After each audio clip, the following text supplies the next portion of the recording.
78살의 박진호 회장은 매일 새벽 5시에 일어납니다. 아무리 추운 겨울 날씨라도, 아무리 피곤한 날이라도 이 습관만큼은 수십 년간 지켜왔죠. 오늘도 여느 때와 같이 박진호는 넓은 정원이 있는 자택 뒤편에서 태극권을 했습니다. 나이가 들수록 몸을 움직이는 것이 중요하다고 생각했기 때문입니다. 회장님, 아침 식사 준비됐습니다. 오랫동안 함께한 가정부 최 여사가 정중히 알립니다. 그러나 박진호는 고개를 저었습니다. 오늘은 밖에서 먹을 거야. 운동 좀 더 하다가 나갈 테니 차는 준비하지 말고. 태광그룹. 국내 재계 순위 5손가락 안에 드는 대기업의 수장인 박진호는 호화로운 것을 싫어했습니다. 자수성가한 사람답게 검소함을 미덕으로 여겼죠. 그의 옷장에는 값비싼 명품 한 벌 없었고 그가 즐겨 찾는 식당은 호텔 레스토랑이 아닌 허름한 동네 백반집이었습니다. 한편 성진전자 연구개발팀에 새로 들어온 25살의 이준혁은 분주히 서류를 정리하고 있었습니다. 입사한 지 이제 겨우 석 달. 무명대학 출신인 이준혁에게 성진전자 입사는 기적과도 같은 일이었습니다. 성진전자는 태광그룹에 이어 국내 전자업계 둘째로 큰 기업이었으니까요. 야, 이준혁. 이거 복사해와. 팀장이 무뚝뚝하게 말했습니다. 이준혁은 얼른 고개를 끄덕이며 서류를 받아들었죠. 무명대 출신의 백도 없는 신입사원은 늘 이런 잡무를 담당했습니다. 하지만 이준혁은 불평하지 않았어요. 기회는 준비된 자에게 온다고 믿었기 때문입니다. 점심시간입니다. 다들 식사하러 가세요. 부장의 목소리에 사무실이 술렁였습니다. 직원들은 삼삼오오 모여 식당으로 향했죠. 그러나 이준혁은 혼자였습니다. 같은 대학 출신도 없고 아직 친해진 동기도 없었으니까요. 저는 근처 백반집에 다녀오겠습니다. 이준혁은 혼자 밥을 먹는 것이 익숙했습니다. 오히려 그 시간이 좋았죠. 회사에서 받은 스트레스를 내려놓고 잠시나마 자신만의 시간을 가질 수 있으니까요. 백반집은 사람들로 북적였습니다. 점심시간이라 그럴만도 했습니다. 이준혁은 구석자리에 앉아 메뉴판을 살폈죠. 이 집은 성진전자와 가까워 직원들이 자주 찾는 곳이었습니다. 여기 된장찌개 하나요. 이준혁이 주문을 마치고 휴대폰을 꺼냈습니다. 그때였어요. 식당 입구에 나이 지긋한 노인이 들어왔습니다. 다른 손님들과는 달리 허름한 운동복을 입고 있었죠. 하지만 그의 눈빛에는 범상치 않은 기품이 서려 있었습니다. 바로 박진호 회장이었죠. 그는 아침 운동을 마치고 단골 백반집에 들른 것입니다. 이곳은 그의 회사와는 거리가 있었지만 오래전부터 즐겨 찾던 곳이었죠. 아이고, 할아버지 오셨어요? 여느 때처럼 된장찌개 드릴까요? 주인 아주머니가 반갑게 맞이했습니다. 다른 손님들은 이 허름한 노인이 누구인지 알지 못했죠. 박진호는 미소를 지으며 고개를 끄덕였습니다. 그래, 된장찌개에 계란 후라이 하나 더 올려주게. 박진호는 구석자리에 앉았습니다. 바로 이준혁의 옆자리였죠. 두 사람은 서로를 모른 채 나란히 앉아 있었습니다. 한쪽은 재계를 호령하는 대기업 회장, 다른 쪽은 겨우 회사에 발을 들인 신입사원. 그야말로 다른 세계에 살고 있는 두 사람이었습니다. 이준혁의 휴대폰에서 카톡 알림이 울렸습니다. 신입은 회식 준비해. 오늘 저녁 6시. 팀장의 메시지였습니다. 이준혁은 한숨을 내쉬었지만 곧 마음을 추스렸습니다. 이런 것쯤이야 신입사원의 숙명이니까요. 그때였습니다. 갑자기 옆자리에서 우당탕 소리가 들렸습니다. 이준혁이 고개를 돌리자 박진호 회장이 바닥에 쓰러져 있었어요. 얼굴이 창백하고 숨을 제대로 쉬지 못하는 듯 했습니다. 저기요. 할아버지가 쓰러지셨어요. 이준혁의 외침에 식당은 순식간에 혼란스러워졌습니다. 그러나 누구도 선뜻 나서지 않았어요. 그저 멀뚱멀뚱 바라볼 뿐이었죠. 낡은 옷 입은 노인네가 쓰러졌다고 괜히 도와줬다가 책임질 일 생기면 어쩌려고. 누군가의 작은 목소리가 들렸습니다. 하지만 이준혁은 그런 말에 신경 쓰지 않았습니다. 지체할 시간이 없었으니까요. 할아버지, 괜찮으세요? 할아버지. 이준혁은 박진호의 맥박을 확인했습니다. 약하게 뛰고 있었지만 호흡이 불규칙했어요. 이준혁은 재빨리 휴대폰을 꺼내 응급실에 전화를 걸었습니다. 여보세요? 여기 백반집인데 어르신이 갑자기 쓰러지셨어요. 네, 주소는. 전화를 끊은 이준혁은 주저없이 심폐소생술을 시작했습니다. 대학 시절 배웠던 응급처치법이 이렇게 빛을 발할 줄은 몰랐습니다. 이준혁의 손은 떨리고 있었지만 그의 눈빛은 결연했어요. 누군가의 생명이 자신의 손에 달려 있다는 사실을 알고 있었으니까요. 하나, 둘, 셋, 넷. 이준혁은 일정한 리듬으로 박진호의 가슴을 압박했습니다. 주변의 시선은 아랑곳하지 않았어요. 그저 눈앞의 노인을 살리는 데 집중했죠. 땀이 이마를 타고 흘러내렸지만 멈출 수 없었습니다. 비켜봐요, 젊은이. 내가 해볼게. 갑자기 누군가 이준혁의 어깨를 잡았습니다.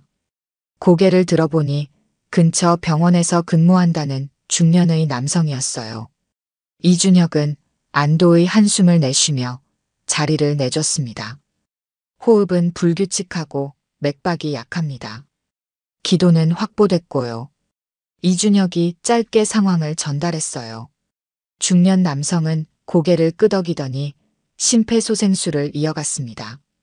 이준혁의 정확한 판단과 빠른 대처에 놀란 눈치였죠. 식당 안은 긴장감이 감돌았습니다. 주인 아주머니는 손을 비비며 걱정스러운 표정을 지었어요. 그때 멀리서 구급차 사이렌 소리가 들려왔습니다. 이준혁은 밖으로 나가 구급대원들을 안내했죠. 이쪽입니다. 빨리요. 구급대원들이 신속하게 움직였습니다. 전문 장비를 갖추고 박진호에게 다가갔어요. 이준혁은 한 걸음 물러나 지켜봤습니다. 심장이 빠르게 뛰었죠. 처음 보는 노인이었지만 그의 안위가 걱정됐습니다.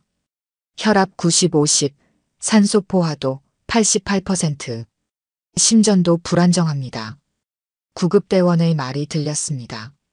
이준혁은 조마조마한 마음으로 지켜봤어요. 그때 노인의 눈꺼풀이 움찔거렸습니다. 이어서 천천히 눈을 떴죠.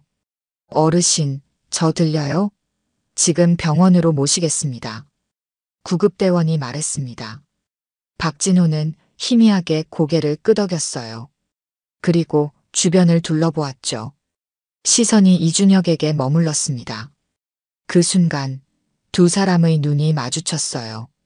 이준혁은 알 수 없는 묘한 감정을 느꼈습니다. 마치 오래된 인연과 다시 만난 것 같은 기분이었죠. 성진전자. 박진호가 희미하게 말했습니다. 이준혁은 깜짝 놀랐어요. 자신의 회사 이름을 어떻게 알았지? 낡은 운동복을 입은 노인의 눈빛이 날카로워졌습니다. 마치 무언가를 꿰뚫어 보는 듯했죠. 젊은이, 이름이 뭐예요? 힘없는 목소리였지만 어딘가 위험이 느껴졌습니다. 이준혁은 본능적으로 대답했어요. 이준혁입니다. 이준혁. 기억해두겠소. 그 말을 끝으로 박진호는 다시 눈을 감았습니다. 구급대원들이 들것에 노인을 옮겼어요. 이준혁은 그저 멍하니 바라봤죠. 왠지 모를 운명적인 만남이라는 느낌이 들었습니다. 저기요, 감사합니다. 그 할아버지, 우리 단골 손님이신데. 주인 아주머니가 다가와 말했습니다. 이준혁은 미소를 지었어요. 괜찮습니다. 당연히 해야 할 일을 했을 뿐이에요. 정말 대단한 청년이네요. 요즘 젊은이들은 이런 상황에서 휴대폰만 들이대는데 주인 아주머니는 감탄했습니다. 이준혁은 쑥스러워하며 자리로 돌아갔어요. 하지만 이미 점심시간은 끝나가고 있었죠. 서둘러 식사를 마치고 회사로 돌아가야 했습니다. 한편 박진호 회장은 구급차 안에서 희미하게 정신을 차렸습니다. 자신의 생명을 구한 청년의 얼굴이 떠올랐어요. 성진전자 배지를 단 젊은이. 경쟁사의 직원이었군요. 박진호는 쓴웃음을 지었습니다. 세상이 참 아이러니하다고 생각했죠. 회장님, 의식 회복하셨습니까? 지금 응급실로 가고 있습니다. 옆에서 비서가 다급하게 물었습니다. 구급대원의 연락을 받고 급히 달려온 모양이었어요. 박진호는 천천히 고개를 끄덕였습니다. 그 청년에 대해 알아봐. 무슨 말씀이신지. 방금 나를 구한 청년. 성진전자 직원이던데 이름이 이준혁이라고 했어. 그에 대해 자세히 알아봐. 비서는 깜짝 놀랐습니다. 회장님이 이런 지시를 내린 적이 없었기 때문이었죠. 하지만 곧 고개를 끄덕였습니다. 알겠습니다. 빠른 시일 내에 보고드리겠습니다. 박진호는 다시 눈을 감았습니다. 갑작스러운 실신 때문에 몸이 무거웠지만 마음은 이상하게 가벼웠어요. 오랜만에 흥미로운 사람을 만난 기분이었죠. 경쟁사 직원이지만 그 청년의 눈빛에서 무언가 특별한 것을 발견했습니다. 사람 보는 눈만큼은 내가 자신 있지. 박진호는 생각했습니다. 오랜 세월 기업을 이끌며 수많은 인재를 발굴해왔죠. 그리고 이준혁에게서 진실된 무언가를 보았습니다. 금전이나 명예가 아닌 순수한 인간적 도리를 보았던 것이죠. 이준혁은 회사로 돌아오자마자 팀장에게 불려갔습니다. 점심시간을 초과한 이유를 설명해야 했어요. 죄송합니다. 식당에서 응급 상황이 있어서. 핑계는 그만두고 오늘 회식 예약했냐? 이준혁은 한숨을 삼켰습니다. 오후 내내 백반집에서 있었던 일이 머릿속을 맴돌았지만 업무에 집중해야 했죠. 하지만 노인의 마지막 말이 자꾸만 떠올랐습니다. 이준혁, 기억해두겠소. 그 목소리에 담긴 무게감이 가슴에 남아 있었습니다. 이틀 후 박진호 회장은 병실에 앉아 창밖을 바라보고 있었습니다. 담당 의사는 과로와 일시적인 혈압 저하로 인한 실신이라고 진단했어요. 며칠간 병원에서 관찰한 후 퇴원해도 좋다는 소견이었습니다. 회장님, 이준혁에 관한 자료 가져왔습니다. 비서가 조용히 문을 열고 들어왔습니다. 박진호는 고개를 돌려 비서를 바라봤어요. 어서 보여주게. 비서는 태블릿을 건넸습니다. 화면에는 이준혁에 관한 상세한 정보가 담겨 있었어요. 이준혁, 25살. 지방 중소도시 출신으로 무명대학교 전자공학과를 졸업했습니다. 학부 시절 우수한 성적을 거뒀으며 봉사활동도 꾸준히 했습니다. 성진전자에 입사한 지 석 달 된 신입사원이고요. 박진호는 천천히 정보를 읽어내려갔습니다. 이준혁의 대학 성적, 동아리 활동, 인턴 경력까지 모두 기록되어 있었어요. 가정 형편은 어떤가? 어머니와 단둘이 살고 있습니다. 아버지는 이준혁이 고등학생 때 돌아가셨고 대학 학비도 장학금과 아르바이트로 충당했습니다. 현재 월급의 상당 부분을 어머니 병원비로 사용하고 있습니다. 박진호의 눈빛이 깊어졌습니다. 그는 자신의 어린 시절을 떠올렸어요. 가난한 집안에서 태어나 온갖 고생을 하며 자수성가한 자신의 모습과 이준혁이 겹쳐 보였습니다. 회사에서의 평가는 어떤가? 성실하다는 평가를 받고 있습니다만 특별히 두각을 나타내지는 못하고 있습니다. 무명대 출신이라 핵심 프로젝트에 배정되지 못하고 주로 잡무를 맡고 있다고 합니다. 박진호는 고개를 끄덕였습니다. 능력이 있어도 빛을 발하지 못하는 상황이군요. 그의 머릿속에 한 가지 생각이 떠올랐어요. 이 청년을 우리 회사로 데려올 방법을 찾아보게. 비서는 놀란 표정을 감추지 못했습니다. 태광그룹 회장이 경쟁사의 신입사원에게 관심을 보이는 것은 전례 없는 일이었으니까요. 회장님, 혹시 그 청년이 회장님을 알아보았을까요?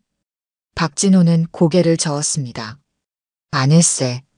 내가 항상 언론 노출을 꺼렸으니 젊은이들은 내 얼굴을 잘 모를 거야. 게다가 나는 그저 허름한 운동복을 입은 노인일 뿐이었으니까. 비서는 고개를 끄덕였습니다. 그리고 조심스럽게 물었어요. 어떤 방식으로 영입하시겠습니까?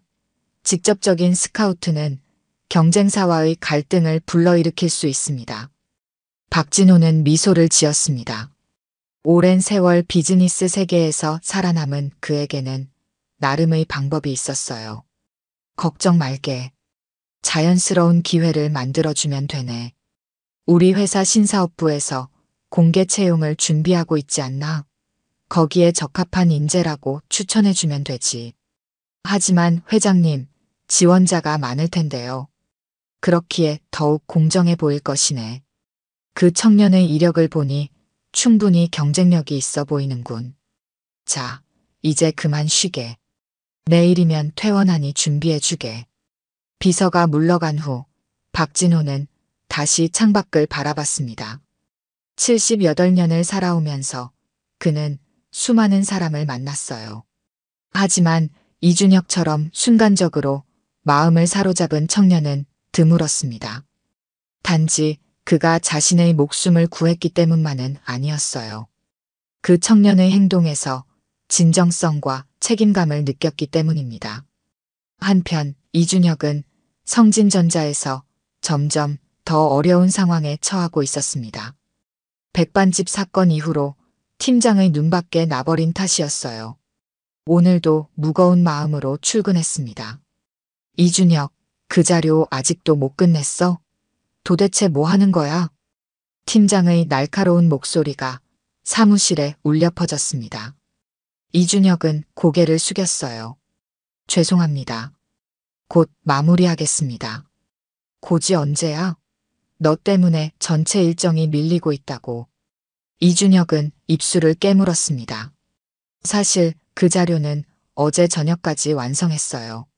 하지만 팀장이 갑자기 기준을 바꿔 다시 작성하라고 지시한 것이었습니다.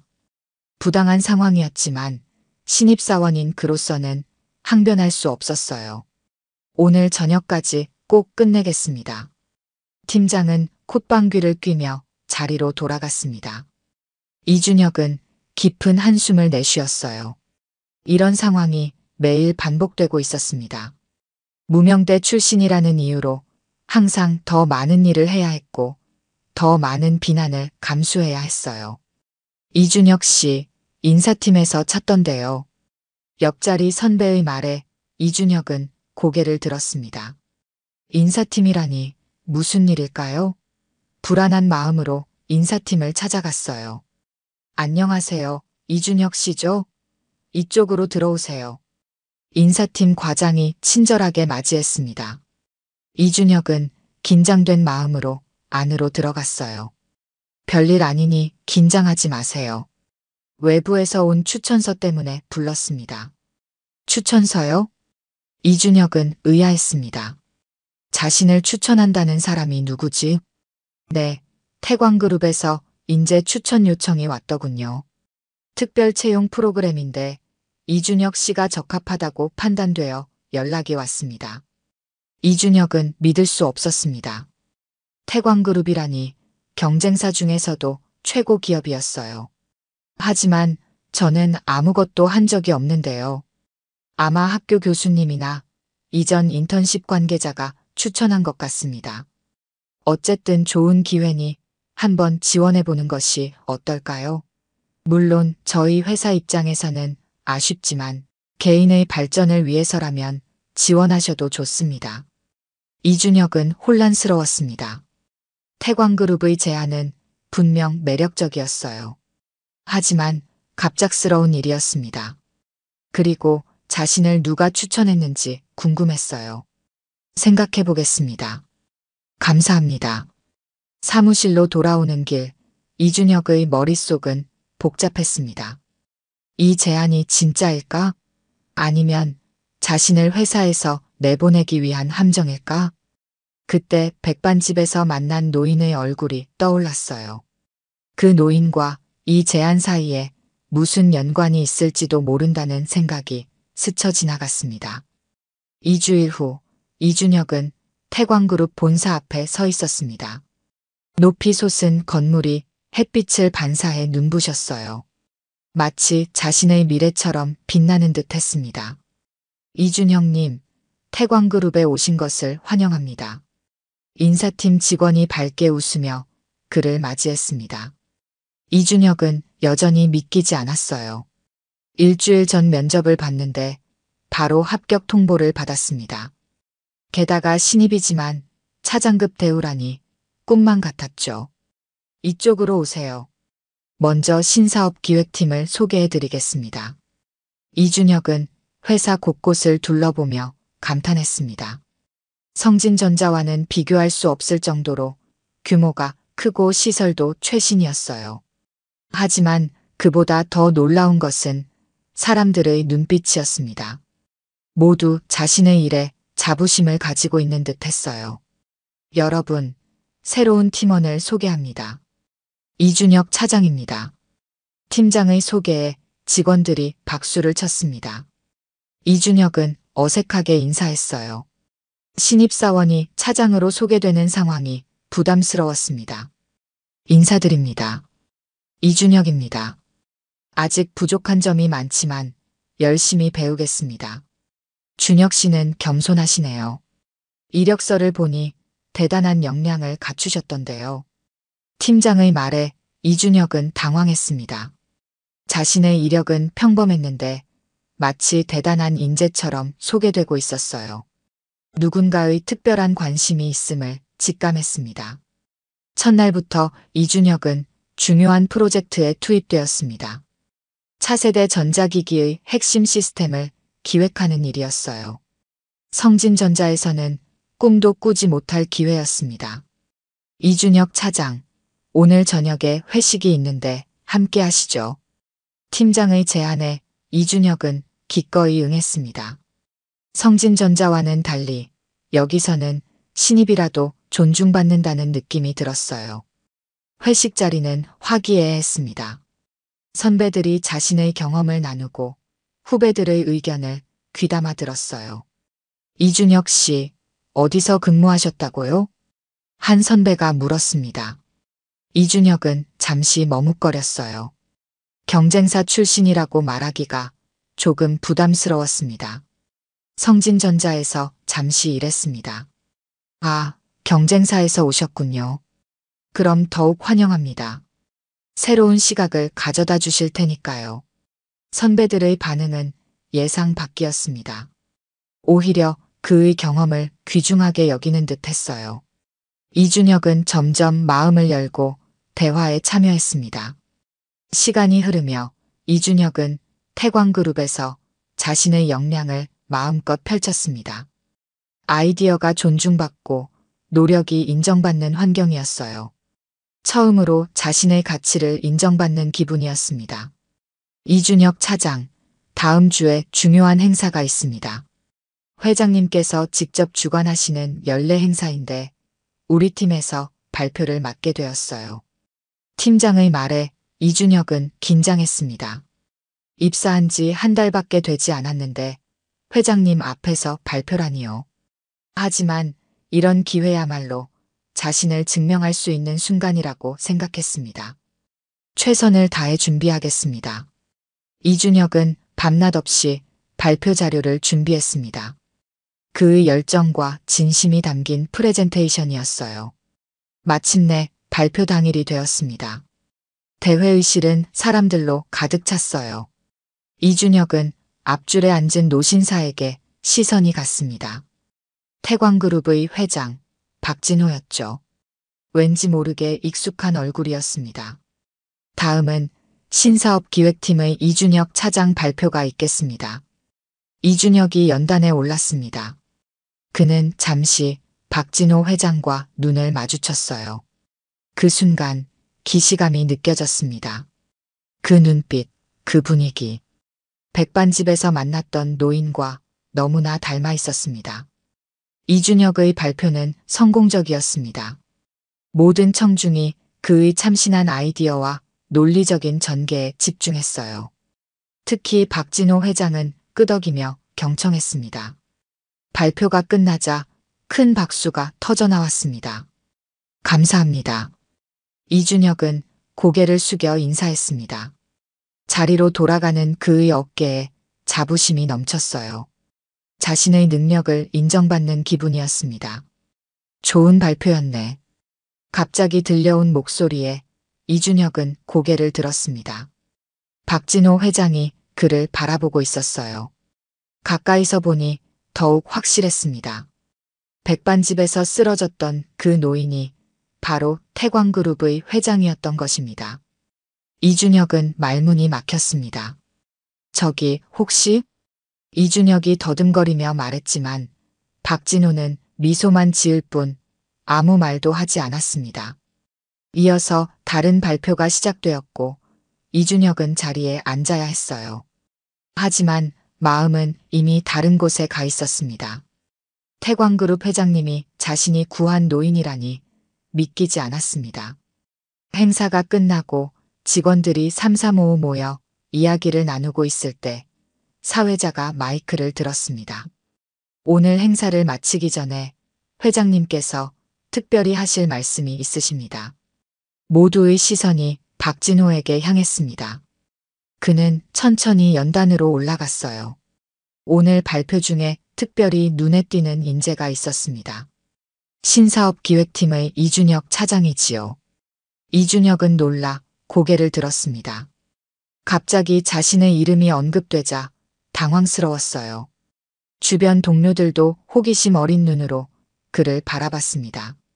사실 여러분도 모르는 일이 있습니다. 한 달 전 나는 백반집에서 갑자기 쓰러졌습니다. 그때 망설임 없이 나를 도와준 사람이 바로 이준혁 차장이었지요. 회의장은 술렁였습니다. 이준혁은 얼굴이 붉어졌어요. 그제서야 모든 것이 연결되었습니다. 태광그룹의 갑작스러운 제안, 파격적인 대우, 그리고 빠른 승진까지 모두 그날의 우연한 만남에서 비롯된 것이었습니다. 이 사람 덕분에 내가 지금 여러분 앞에 있을 수 있습니다. 사람은 위기의 순간에 진짜 모습을 드러내는 법이지요. 이준혁 차장은 그 순간 진정한 용기와 책임감을 보여주었습니다. 그래서 우리 태광그룹에 모셔온 것입니다. 박수 소리가 회의장을 가득 채웠습니다. 이준혁은 머리가 어지러웠어요. 자신의 취업이 실력 때문이 아니라 그날의 우연한 사건 때문이라는 사실에 복잡한 감정이 밀려왔습니다. 이준혁 차장, 앞으로도 그날처럼 올바른 판단과 용기 있는 행동을 보여주길 바랍니다. 여러분도 그를 본받았으면 합니다. 행사가 끝난 후 이준혁은 박진호의 사무실로 불려갔습니다. 노크를 하고 조심스레 문을 열었어요. 들어오게, 이준혁 군. 박진호는 창가에 서서 그를 기다리고 있었습니다. 이준혁은 긴장한 채 인사했어요. 회장님, 저는 정말 몰랐습니다. 제가 알았다면 어땠을까? 달라졌을까? 박진호의 질문에 이준혁은 잠시 생각했습니다. 그리고 고개를 저었어요. 아니요. 달라지지 않았을 겁니다. 그저 도움이 필요한 분이었으니까요. 박진호의 입가에 미소가 번졌습니다. 그는 예상한 대답을 들은 듯 했어요. 바로 그거야. 내가 특별한 이유는 그거란다. 지위나 외모가 아닌 사람 자체를 봤다는 것. 그런 사람이 우리 회사에 필요했어. 이준혁은 회장님의 말씀에 깊은 감동을 받았습니다. 하지만 한편으로는 자신의 능력으로 인정받은 것이 아니라는 생각에 복잡한 심정이었어요. 걱정하지 말게. 자네의 발탁은 그날의 사건 때문만이 아니야. 내가 자네의 학교 성적, 봉사활동, 인턴 평가까지 모두 살펴봤다네. 충분히 가치 있는 인재였어. 이준혁의 마음이 조금 가벼워졌습니다. 회장님은 자신을 단지 은인이 아닌 능력 있는 인재로 평가해주고 있었어요. 한편 이준혁이 떠난 성진전자는 큰 위기를 맞고 있었습니다. 최근 출시한 신제품에서 심각한 결함이 발견되었고 주가는 급락하고 있었어요. 뉴스에서는 연일 성진전자의 위기를 보도했습니다. 성진전자, 내부 비리 의혹까지 불거져 기업 신뢰도 하락. 이준혁은 뉴스를 보며 복잡한 심정이었습니다. 비록 부당한 대우를 받았지만 처음 입사했던 회사였기에 안타까웠어요. 특히 함께 일했던 동료들이 걱정되었습니다. 그날 오후 갑자기 회의 소집 알림이 왔습니다. 긴급 회의였어요. 이준혁은 서둘러 회의실로 향했습니다. 여러분, 아시다시피 성진전자가 위기에 처해 있습니다. 박진호 회장이 직접 회의를 주재했습니다. 이례적인 일이었어요. 우리는 이 기회를 활용하려 합니다. 성진전자의 반도체 사업부를 인수하는 방안을 검토 중입니다. 회의실이 술렁였습니다.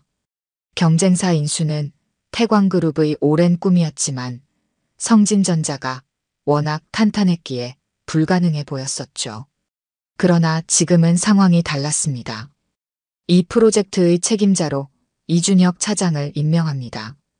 이준혁은 눈을 크게 떴습니다. 자신이 성진전자 출신이라 내부 상황을 잘 안다는 이유였겠지만 입사한 지 석 달 만에 이런 중요한 임무를 맡게 되리라고는 생각지 못했어요. 회장님, 제가 적임자인지 모르겠습니다. 자네만한 적임자가 없네. 성진전자의 내부 상황을 알고 있고 우리 회사의 새로운 시각도 가지고 있으니 말이야. 이준혁은 무거운 책임감을 느꼈습니다. 이 일은 단순한 인수합병이 아니었어요. 많은 직원들의 일자리와 미래가 걸린 중대한 사안이었습니다. 다음 날 이준혁은 성진전자 방문을 위해 준비했습니다. 인수 협상을 위한 사전 미팅이었어요. 예전 회사로 돌아간다는 생각에 묘한 감정이 들었습니다. 이준혁 씨? 정말 당신이 맞아? 성진전자 로비에서 예전 동료를 만났습니다. 놀란 표정이었어요. 안녕하세요. 오랜만입니다. 태광그룹 배지를 달고 있네요. 출세하셨군요. 동료의 말에 이준혁은 쓴웃음을 지었습니다. 자신이 이곳을 떠난 지 얼마 되지 않았는데 벌써 다른 회사의 대표로 돌아왔으니 아이러니했어요. 회의실에 들어서자 익숙한 얼굴들이 보였습니다. 이준혁을 무시하던 팀장도 그 자리에 있었어요. 그들의 표정은 복잡했습니다. 한때 하찮게 여겼던 신입사원이 이제는 그들의 운명을 좌우할 권한을 가진 사람으로 돌아왔으니까요. 안녕하십니까? 태광그룹 이준혁입니다. 이준혁은 담담하게 인사했습니다. 복수심이나 우월감을 드러내지 않았어요. 그는 오직 공정하고 효율적인 인수 과정을 위해 왔을 뿐이었습니다. 이번 인수건에 대해 논의하고자 합니다. 태광그룹은 성진전자의 기술력과 인재를 높이 평가하고 있습니다. 이준혁의 전문적인 모습에 성진전자 임원들은 놀란 듯 했습니다. 그들이 알던 신입사원의 모습은 온데간데없고 자신감 넘치는 비즈니스맨이 앞에 서 있었어요. 회의가 진행되면서 성진전자의 내부 문제가 드러났습니다. 몇몇 고위 임원들의 횡령과 부정이 회사를 위기로 몰아넣었던 것이었어요. 이준혁은 모든 정보를 꼼꼼히 기록했습니다. 우리는 정직하고 성실한 직원들은 최대한 보호하면서 문제가 된 부분만 정리할 계획입니다. 이준혁의 말에 성진전자 직원들의 표정이 밝아졌습니다. 그들에게 가장 큰 걱정은 일자리 문제였으니까요. 인수 후에도 실력 있는 직원들에게는 충분한 기회가 주어질 것입니다.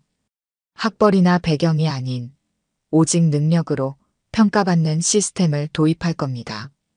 이준혁의 마지막 말은 특히 의미심장했습니다. 그가 성진전자에서 겪었던 부당함을 직접적으로 언급하지는 않았지만 그 경험이 새로운 정책에 반영될 것임을 암시했어요. 회의를 마치고 나오면서 이준혁은 창문을 통해 성진전자의 전경을 바라봤습니다. 얼마 전까지 자신이 일했던 곳이 이제는 새로운 모습으로 변화할 것이라고 생각하니 감회가 새로웠어요. 인수 협상은 순조롭게 진행되었습니다. 성진전자의 이사회는 태광그룹의 제안을 받아들였고 반도체 사업부는 이제 태광그룹의 일부가 되었어요. 이준혁은 인수합병 과정의 책임자로서 큰 성과를 이루었습니다. 이준혁 이사로 승진하는 것을 축하합니다. 박진호 회장이 직접 승진 소식을 전했습니다. 입사한 지 넉 달 만의 파격 승진이었어요. 이준혁은 감사하면서도 부담스러웠습니다. 과분한 대우입니다, 회장님. 과분하지 않네. 자네는 충분한 역량을 증명했어. 이제 인수한 사업부의 통합 책임자로 일해주게. 이준혁에게 주어진 새로운 임무는 만만치 않았습니다. 두 회사의 조직 문화는 완전히 달랐고 성진전자 직원들의 불안감도 컸어요. 특히 그를 무시했던 임원들은 적대적인 태도를 보였습니다. 이 신입이 뭘 안다고 지시를 해. 인수된 부서의 첫 회의에서 전 성진전자 상무가 노골적으로 불만을 표했습니다. 이준혁은 당황했지만 침착함을 유지했어요. 저도 한때 성진전자의 일원이었습니다. 두 회사의 문화와 시스템을 모두 이해하고 있기에 이 자리에 있는 겁니다. 이준혁은 공정하고 투명한 조직 운영을 약속했습니다. 능력에 따라 평가하고 모든 직원에게 성장 기회를 제공하겠다고 했어요. 그의 진심 어린 말에 일부 직원들은 호응했지만 기득권을 가진 임원들은 여전히 반감을 드러냈습니다. 회의는 여기까지입니다. 다들 고생하셨습니다. 회의를 마치고 사무실로 돌아온 이준혁은 한숨을 내쉬었습니다. 예상했던 어려움이었지만 실제로 부딪히니 더 힘들었어요. 그때 노크 소리가 들렸습니다. 들어오세요. 성진전자 출신의 젊은 연구원이 조심스레 문을 열었습니다. 이준혁이 예전에 몇 번 마주쳤던 얼굴이었어요. 이준혁 이사님, 잠시 말씀드려도 될까요? 물론이죠. 앉으세요. 그 연구원은 떨리는 목소리로 말을 이어갔습니다. 성진전자 임원들이 주요 기술 자료를 숨기고 있다는 제보였어요. 인수 과정에서 중요한 특허와 연구 자료를 의도적으로 누락시켰다는 것이었습니다. 증거가 있으신가요? 네, 여기 있습니다. 연구원이 건넨 서류를 보며 이준혁은 충격을 받았습니다. 이는 단순한 비협조를 넘어 계약 위반이었어요. 이준혁은 즉시 박진호 회장에게 보고했습니다. 회장님, 심각한 문제가 발견되었습니다. 박진호는 차분히 이준혁의 보고를 들었습니다. 그리고 단호하게 말했어요. 법적 대응도 가능하지만 이번에는 이준혁 이사가 직접 해결해보게. 자네의 역량을 믿네. 이준혁은 큰 책임감을 느꼈습니다. 다음 날 그는 성진전자 출신 임원들을 소집했어요. 어제 중요한 사실을 알게 되었습니다. 이준혁은 증거 자료를 테이블에 펼쳤습니다. 임원들의 얼굴이 창백해졌어요. 이것은 계약 위반입니다. 법적 대응도 가능하지만 저는 그렇게 하고 싶지 않습니다. 이준혁은 단호하면서도 온화한 목소리로 말을 이었습니다. 두 회사가 하나가 되어 더 큰 성장을 이루는 것이 제 바람입니다. 과거의 잘못은 묻어두고 새롭게 시작했으면 합니다. 하지만 앞으로는 이런 일이 절대 없어야 합니다. 놀랍게도 강경하게 나올 줄 알았던 이준혁이 화해의 손길을 내밀자 임원들은 태도를 바꿨습니다. 그들도 깊은 속내는 회사와 직원들의 미래를 걱정하는 마음이었으니까요. 이사님, 저희가 잘못했습니다. 앞으로는 진심으로 협조하겠습니다. 그날 이후 통합 과정은 순조롭게 진행되었습니다. 이준혁의 리더십 아래 두 회사의 장점이 결합되어 시너지를 내기 시작했어요. 그가 도입한 공정한 평가 시스템은 직원들의 사기를 높였습니다. 이준혁 이사님 덕분에 회사가 달라졌어요. 이제는 능력으로 인정받을 수 있다는 희망이 생겼습니다. 직원들의 이런 말을 들을 때마다 이준혁은 보람을 느꼈습니다.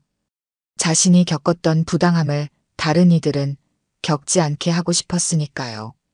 1년이 지났습니다. 이준혁은 이제 태광그룹의 핵심 임원으로 자리 잡았습니다.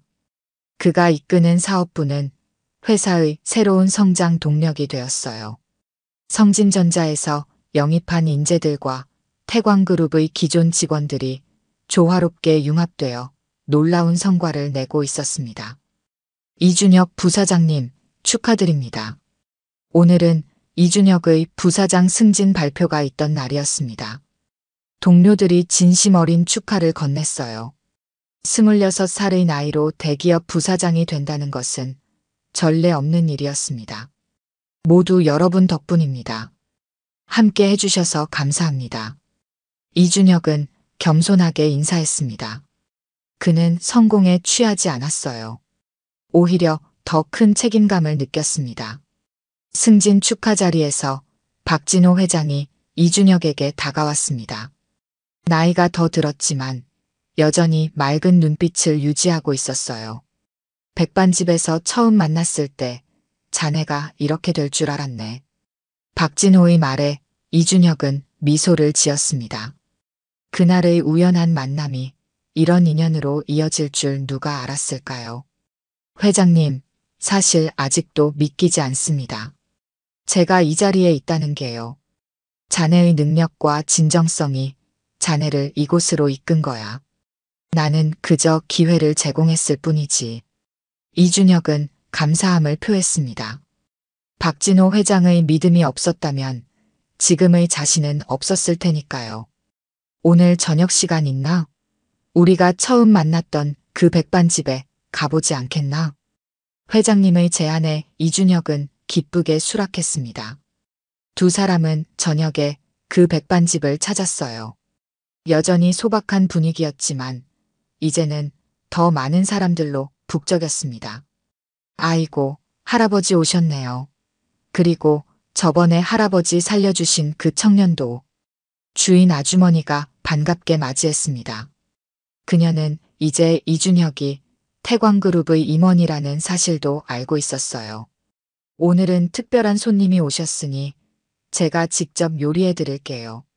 박진호와 이준혁은 조용한 구석자리에 앉았습니다. 마치 그날처럼요.